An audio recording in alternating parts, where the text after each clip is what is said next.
साय नमः।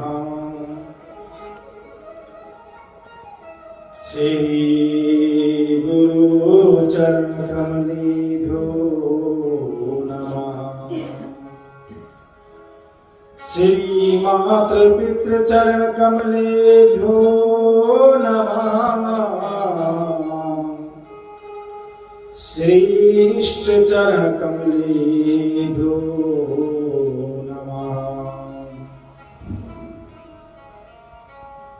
गुरुर्ब्रह्मा गुरुर्विष्णु गुरुदेव महेश्वरा। गुरु साक्षात् परम ब्रह्म तस्मै श्री गुरुवे नमः। जय जय राधा रमण हरि जय जय नवल किशोर। जय गोपी चित चोर प्रभु जय जय माखन चोर। राधा मेरी स्वामिनी मैं राधा जो खुदास। जन्म जन्म मोहि दीजिए श्री वृंदावन को वासयो। सच्चिदानंद रूपाय विश्वोपत्यादि हेतवे। तापत्र विनाशाय श्री कृष्णाय वयं नमः। नारायण नमस्कृत्यं नरं चैव नरोत्तमम्। देवीं सरस्वतीं व्यासो ततो जयमुदीरये। बोले भक्त वत्सल भगवान की जय। नारायण भगवान की जय। सच्चिदानंद भगवान की जय। जय जय श्री राधे जय जय श्री राधे जय जय श्री राधे जय जय श्री राधे श्याम। परम मंगलमय अकाल करुणा वर्णादि भक्ति वांछल कल्पतरु तुलसी बेती पीतांबर धारी भगवान नारायण प्रभु के चरणों में कोटि कोटि प्रणाम करते हुए कथा प्रांगण में समस्त भक्त वृंद माताएं बहनें भाइयों आप सभी का हार्दिक स्वागत अभिनंदन। आइए अपने मन और वाणी को पवित्र करते हुए ठाकुर जी के नाम का आशा लें। आओ श्याम जी कन्हैयानंद लाल जी। आओ श्याम जी कन्हैयानंद लाल जी। मेरे प्राणों से प्यारे गोपाल जी। मेरे प्राणों से प्यारे गोपाल जी। आओ श्याम जी कन्हैयानंद लाल जी। आओ श्याम जी मेरे प्राणों से प्यारे गोपाल जी। मेरे प्राणों से प्यारे गोपाल जी। मेरे प्राणों से प्यारे गोपाल जी। मेरे प्राणों से प्यारे गोपाल जी। मेरे प्राणों से प्यारे गोपाल जी। मेरे प्राणों से प्यारे गोपाल जी। आओ श्याम जी कन्हैयानंद लाल जी। आओ श्याम जी मेरे प्राणों से प्यारे गोपाल जी। मेरे प्राणों से दर्शन के बिन चैन न आवे। दर्शन के बिन क्यों न मोहे तरस दिखावे। क्यों न मोहे प्रभु क्यों न मोहे प्रभु तरस दिखावे। क्यों न मोहे प्रभु आओ श्याम जी कन्हैया नंदलाल की, आओ श्याम जी मेरे प्राणों से प्यारे गोपाल रे, मेरे प्राणों से प्यारे गोपाल रे। ओ जन्म जन्म से मैं हूँ प्यासा, जन्म जन्म से मैं हूँ प्यासा, दर्शन दे जाओ ब्रजवासा,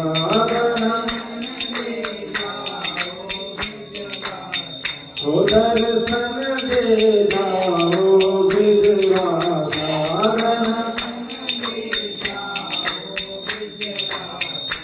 मेरे प्राणों से प्यारे, मेरे प्राणों से प्यारे, मेरे गोपाल रे, आओ श्याम जी कन्हैया नंदलाल रे, आओ श्याम जी कन्हैया नंदलाल रे, मेरे प्राणों से प्यारे, तो मेरे प्राणों से प्यारे, घट घट के तुम जानने वाले, घट घट के तुम जानने वाले, दर्श दिखाना नंद दुलारे, दर्श दिखाना नंद दुलारे, आओ श्याम जी कन्हैया नंदलाल रे, ओ श्याम जी कन्हैया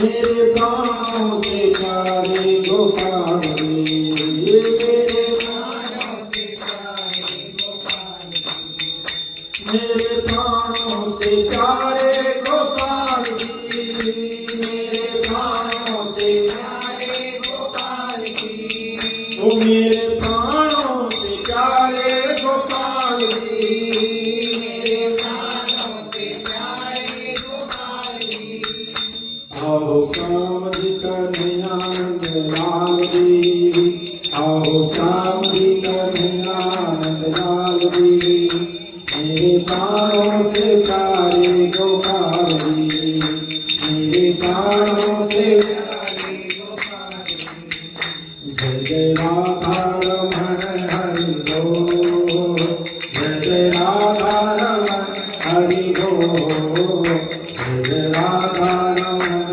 हरि बोल, जय जय राधा रमण हरि बोल, जय जय राधा रमण हरि बोल, जय जय राधा रमण हरि बोल, हरि बोल हरि बोल हरि बोल, हरि हरि बोल हरि बोल हरि बोल, हरि बोल हरि बोल, जय जय राधा रमण हरि बोल, जय जय राधा रमण हरि बोल, जय जय राधा रमण हरि बोल, जय जय राधा रमण हरि बोल, जय जय राधा रमण हरि बोल, जय जय राधा रमण हरि बोल। बोल राधा रमण लाल की, सावरे सरकार की, भक्त वत्सल भगवान की जय, जय जय श्री राधेश्याम।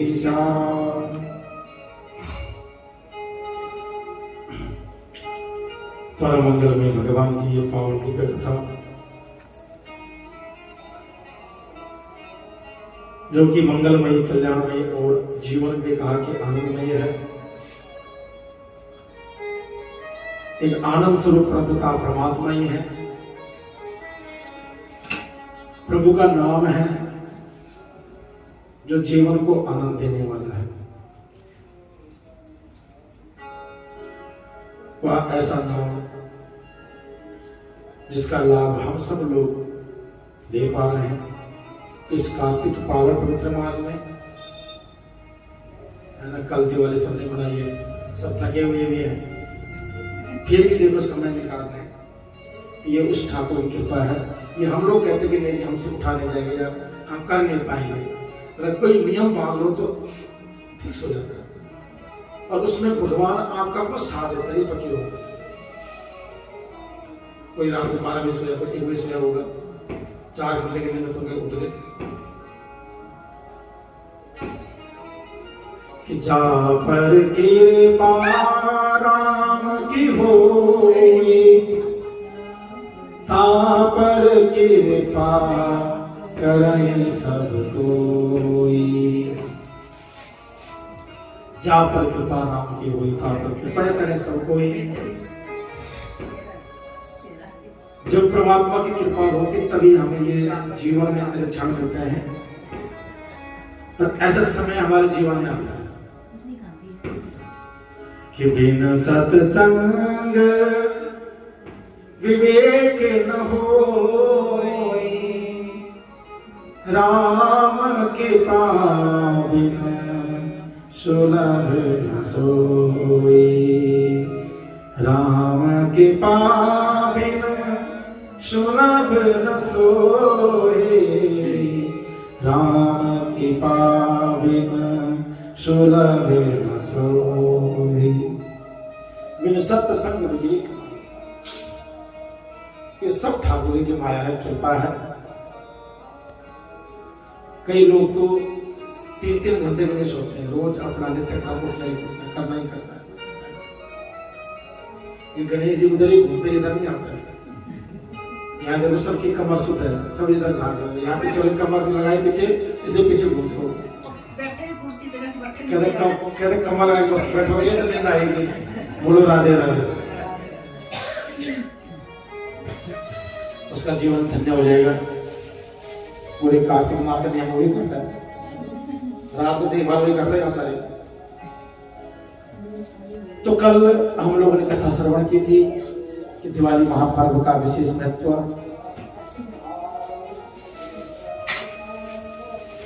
आज जहां पर हमने कथा छोड़ी परसों कि देवासुर संग्राम चल रहा है देवताओं के और असुरों के बीच में, और बड़ा भयानक युद्ध चल रहा है। इधर जालंधर ने मायावी चाल चली, मां पार्वती के पास पहुंचे, भगवान शिव का वेश बना करके मां पार्वती यहां से उसे देख करके अंतर्ध्यान हो गई, भगवान विष्णु के पास गई। और भगवान विष्णु जब आए तो कहा कि मां आप चिंता मत कीजिए, जालंधर ने अपने मृत्यु का उपाय हमें खुद बता दिया है कि मेरी मृत्यु कैसे होनी है। जब किसी का पाप का घड़ा भरता है ना, तो उसका अंत आने में देर नहीं होती है। उस कहा कि गीता का वेद लिखा ऐसा हो जाता है कि बस हमें कुछ करने की जरूरत नहीं होती है,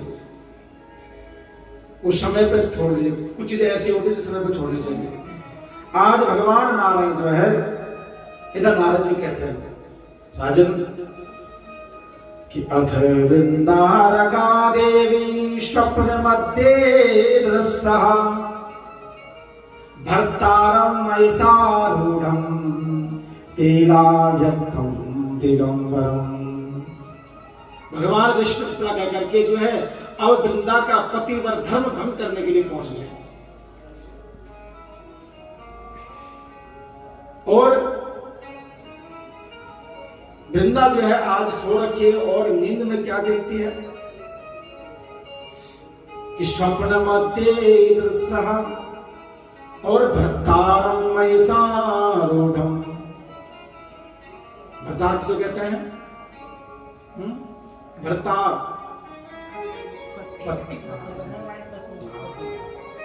भ्राता कहते हैं भाई को, और भर्तार कहते हैं पति को। अब तो इंग्लिश में बोलते लोग हमारा हस्बैंड है, हबी जो बड़े नाम दे दो, बाबू जान दे दो, चाहे बड़ी है ना,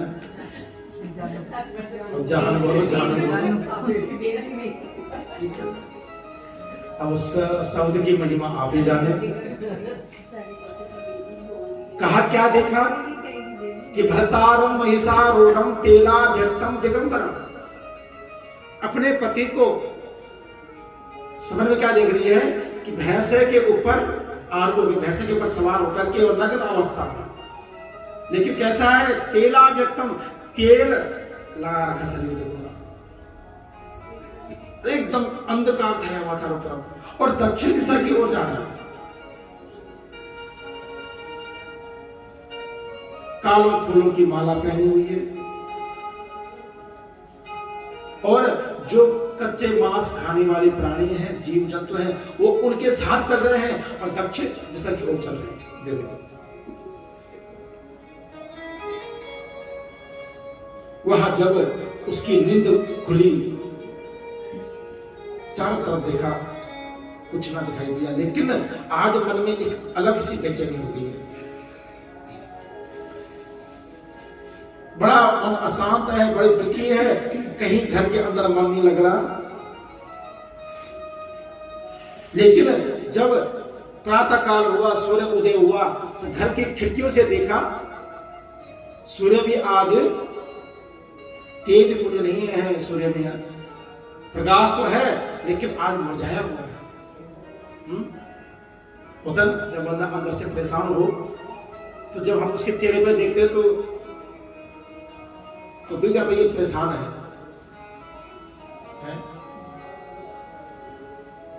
कई बार हम भी यहाँ पर नींद पूरी ना हो, सुस्त होता तो लोग हमारी देवियां फोन कर रहे थे, पंडित जी क्या बात है, सुस्त लग रहे थे।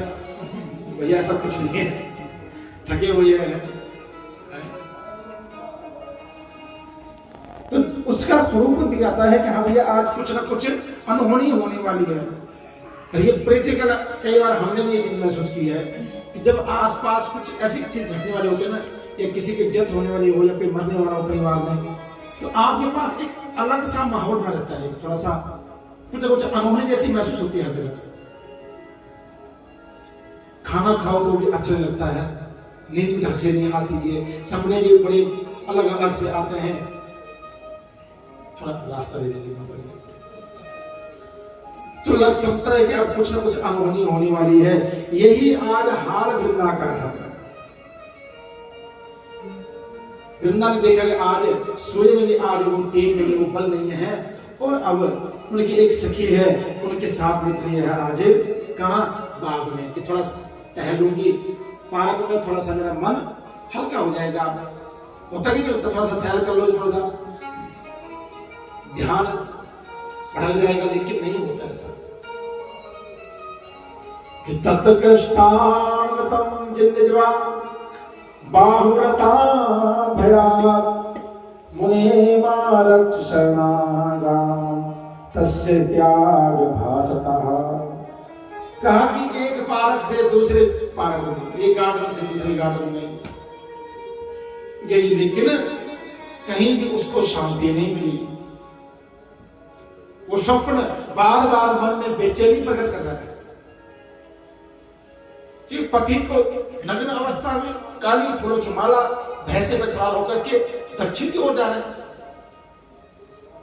ये तो जीवन के लिए हानिकारक होता है ये स्वप्न जो है।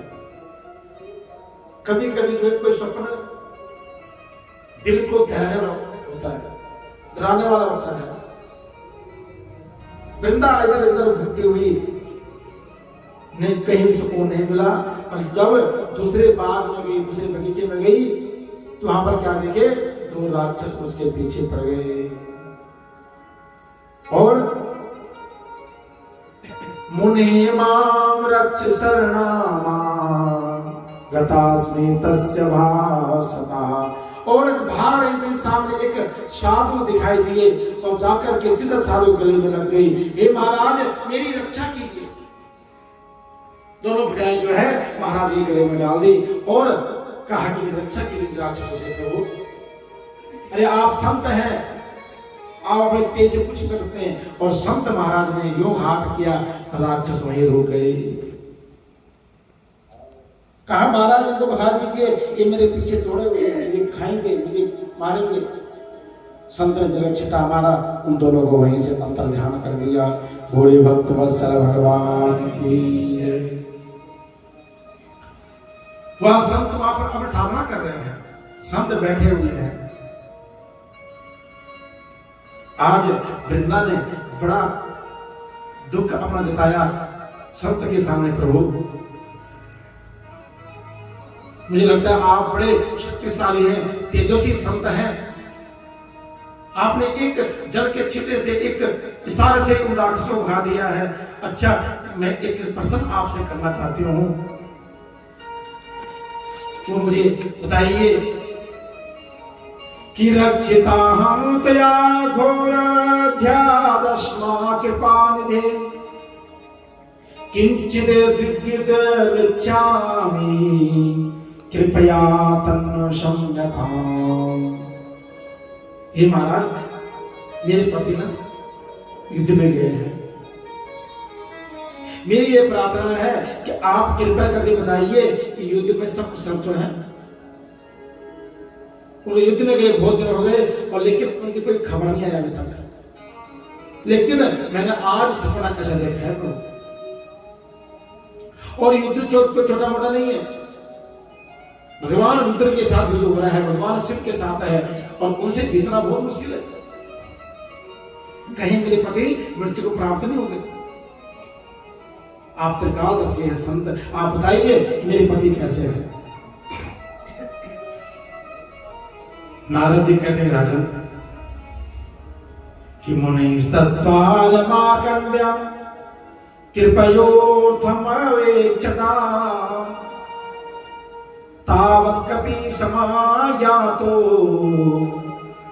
तम प्रणयागतास्ततो।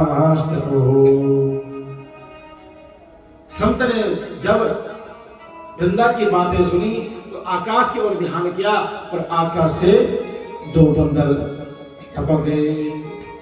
दो बंदर आए, उन्होंने प्रणाम किया संत को, और संत ने फिर इशारा किया और वहां फिर अंतर ध्यान हो गए। जब अंतर ध्यान हुए कुछ समय बाद वही दो बंदर जो है वृंदा और संत महाराज जी के सामने प्रकट हुए, लेकिन इस समय खाली नहीं आए, हाथ में जालंधर का शीश लेके आए हैं। बोले शंकर भगवान की जय। जब वृंदा ने उन दोनों बानरों को देखा, बंदरों को देखा, तो वहां भयभीत हो, और जब शीश के ऊपर से कपड़ा हटाया देखा तो वहां जालंधर का शीश है। वहां बाल वहीं पर मूर्छित होकर गिर पड़ी। जब वृंदा को होश आया, वह बहुत रोने लगे। संत महाराज के चरण प्रार्थना की, हे महाराज ये क्या हो गया? मैंने तो कोई ऐसी आशा नहीं की थी। मैंने तो सिर्फ ये पूछा था कि मेरे पति कैसे हैं, लेकिन आप तो उनका शीश ही था। इसका मतलब मेरा सपना सत्य हुआ है। अब मैं कैसे रहूंगी? मेरे जीवन का पालन पोषण कैसे होगा? मैंने सदैव भगवान विष्णु की पूजा की है, कई करुणा भरी बातें कही। नारद जी कहते हैं कि वृंदा कहते हैं कि कृपा निधे मुनि सृष्टे जीवने मम प्रियम त्वये मास्य मुने सको जीवनाया मतो महा। हे मुनि श्रेष्ठ, मेरे पति मुझे बहुत प्रेम करते थे, और मेरे एक इशारे में कुछ भी कर देते थे, और मेरा विश्वास है कि उनको कोई मार नहीं सकता है, कि मेरा पति वर धर्म उनको हमेशा अमर बनाए रखेगा। मुझे विश्वास नहीं होता है। कई आलाप किए, कई प्रकार की बातें की, और बाद में संत के चरण प्रार्थना लगी कि नायं जीवायतं शक्यो रुद्रेणानियतो यदि तापि तत्कृपावृष्टायेन संजीवयाम्यहम्। प्रार्थना की, महाराज आप तो त्रिकालदर्शी संत हैं, और संत चाहे तो कुछ भी हो सकता है। मेरे पति को जिंदा कर दीजिए, मैं इनके बिना नहीं रह सकती।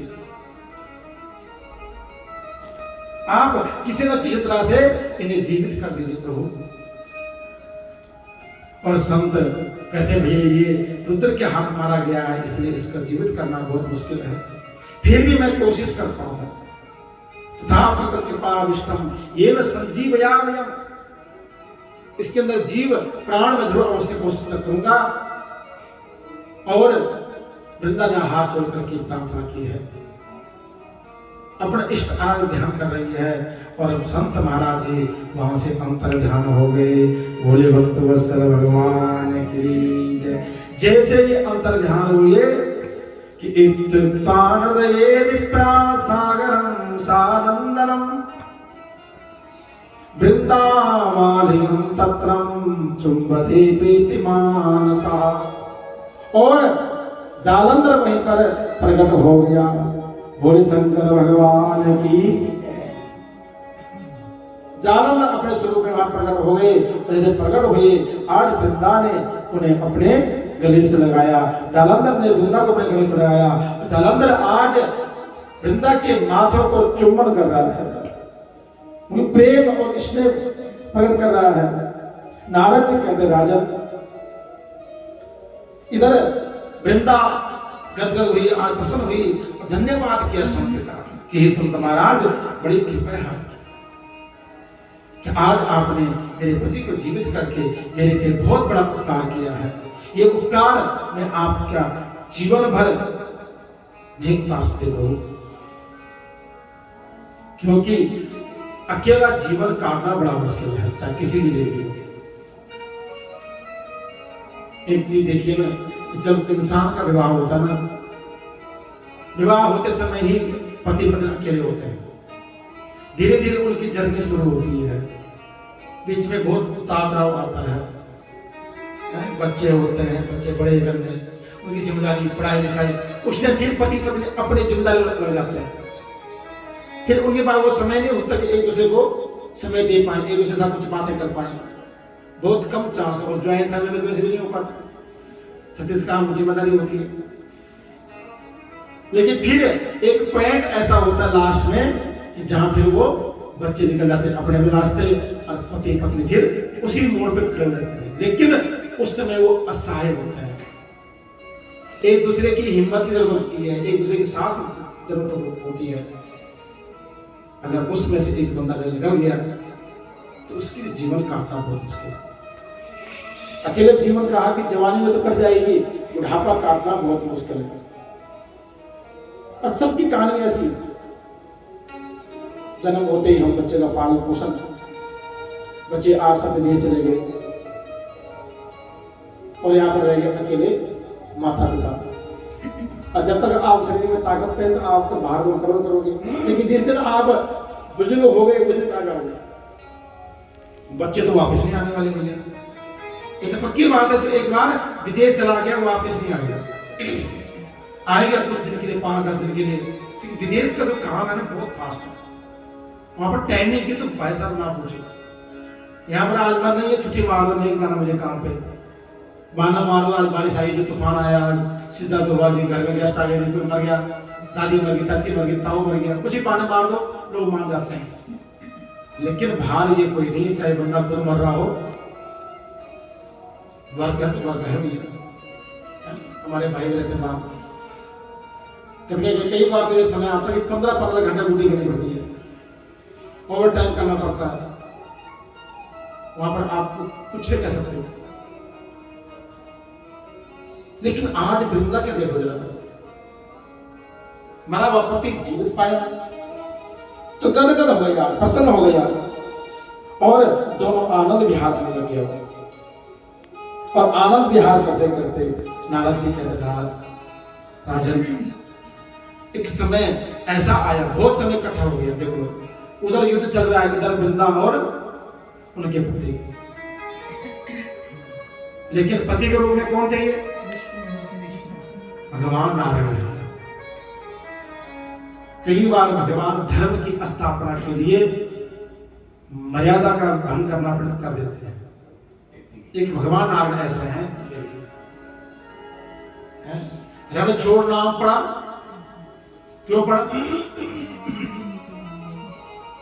महाभारत देख लीजिए, कितना कुछ कूटनीति अपनाई है, कैसी कैसी नीति अपनाई है, और 5 पांडवों को विजय बनाया। कौरवों के 100 भाई, अक्षौणी सेना, बड़े बड़े योद्धा, पिता महादेव से जो एक पल में, एक दिन में युद्ध को समाप्त कर सकते, गुरु द्रोण। लेकिन जहां प्रभु की दृष्टि है वहीं उनकी सृष्टि है भैया। नबी कहा कि जहां पर कृपा राम की हुई था, जिस पर उसकी कृपा होगी ना, उसे कोई मार नहीं सकता है, उसे कोई बाल बाल खत्म नहीं कर सकता, ये पक्की बात है। उसकी कृपा रहनी चाहिए, बस ये ध्यान रख जीवन में। पड़ोसी नजर आप पे हो ना हो, रिश्तेदारों की नजर आप पे हो ना हो, लेकिन ठाकुर जी की कृपा हम पर होनी चाहिए। भोले बांके बिहारी लाल की जय जय श्री राधे, जय जय श्री राधे, जय जय श्री राधे श्याम। क्योंकि उस ठाकुर की कृपा होनी बहुत जरूरी है, किसी न किसी रूप में। हमें किसी से डरने की जरूरत नहीं है, न घबराने की जरूरत है, लेकिन उसकी चिंतन करने की जरूरत है। हम अपने परिवार की, रिश्तेदारों की चिंतन बहुत करते हैं, लेकिन भगवान कहता है अगर उन चिंताओं को छोड़ करके तो मेरी शरण में आ जा, तेरी सारी चिंताएं मुक्त न कर दो तो कहना बताना। लेकिन हम छोड़ते नहीं हैं। आज भगवान नारायण अपने पे इतना बड़ा कलंक ले रहे थे। एक पतिव्रता स्त्री का जो है पति व धर्म भंग करने जा रहा है, कई समय बीत गया। ये तो आज का युग तो है नहीं ना, सत्य का युग था, कई वर्ष बीतता है। तो एक दिन भगवान नारद जी कहते हैं कि कदाचित सुरस्यांते दृष्ट्वा विष्णु तमेव हि निर्भक्तस्या क्रोध संयुक्ता वृंदावचनम प्रवीत। कहा कि एक दिन रात्रि काल में भगवान विष्णु और वृंदा एक इस कक्ष में सोए हुए हैं, आनंद विहार करते हुए। एक दिन वृंदा जब उठी नींद से तो भगवान विष्णु का स्वरूप देखा।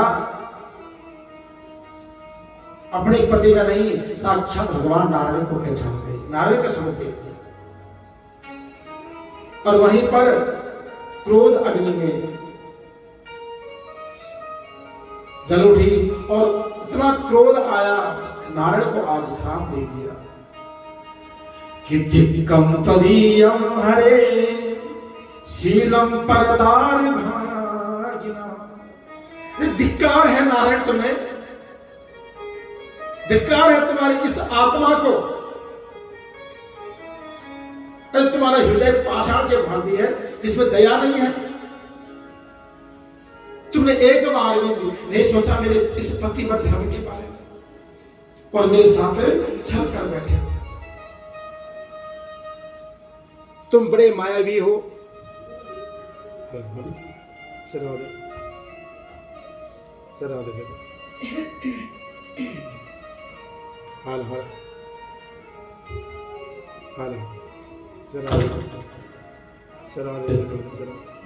हाल हाल हाल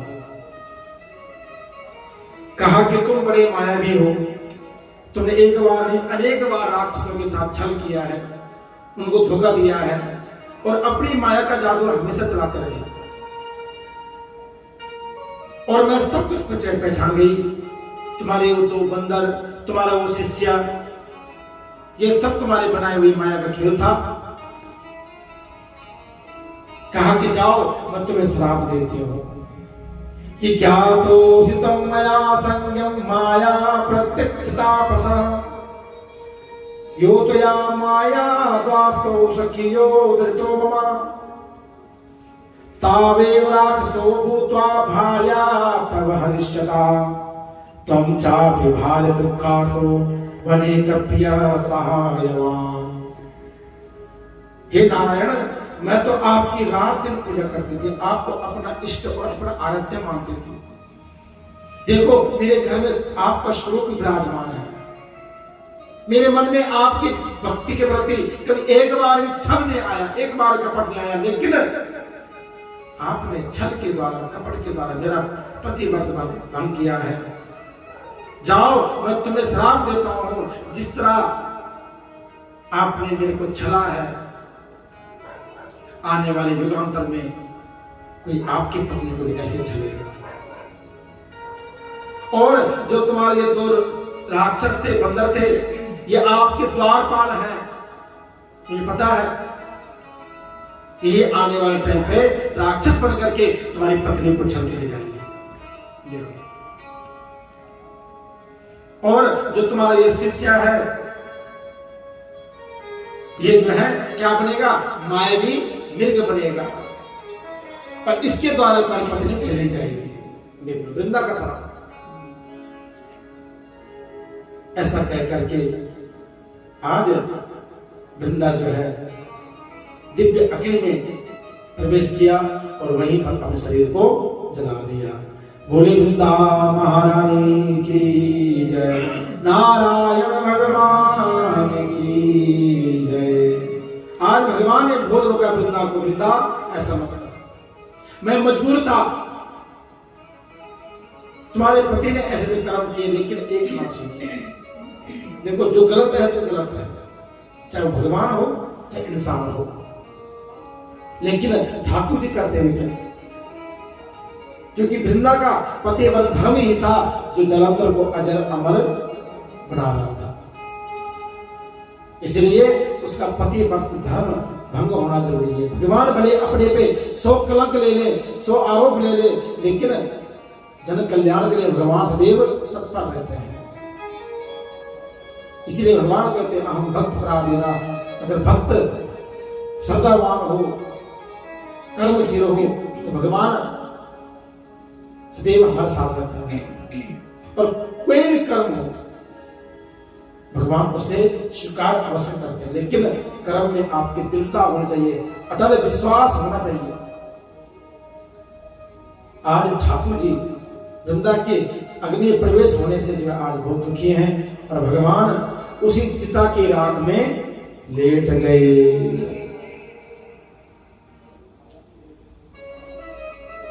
भगवान उसी राख में लेट गए, और इधर संत समाज, वैष्णव समाज आज बहुत दुखी है। भगवान अगर लेट गए तो बहुत मुश्किल हो जाएगा, सारा काम भार देंगे, उन्होंने संभाल रखा है। भगवान नारद जी कहते हैं राजन, इस प्रकार आज भगवान उसी वृंदा की राख में लेट करके और शुद्ध बुद्ध खो करके न किसी से बातें करते हैं, न कुछ खाते हैं, न कुछ पीते हैं। आज मानो भगवान को भी वृंदा से प्रेम हो गया था। जैसे एक प्रेमी होता है किसी प्रेमा के लिए सब कुछ अंदर त्याग देता है, ऐसे भगवान आज उसमें अपना शुद्ध बुद्ध होकर के उसी राख में लिपट गए, राख में लेट गए। भोले भक्त वत्सल भगवान की। इस प्रकार भगवान ने आज वृंदा का जो है पतिव्रत धर्म भंग किया, और वृंदा जो है अग्नि में समाहित हुई। इधर युद्ध चल रहा है, अब युद्ध का परिणाम क्या होगा उसके बारे में हम कल बताएंगे। बोलवा की बिहारी लाल की, सांवरी सरकार की जय। जय जय श्री राधे, जय जय श्री राधे, जय जय श्री राधे श्याम।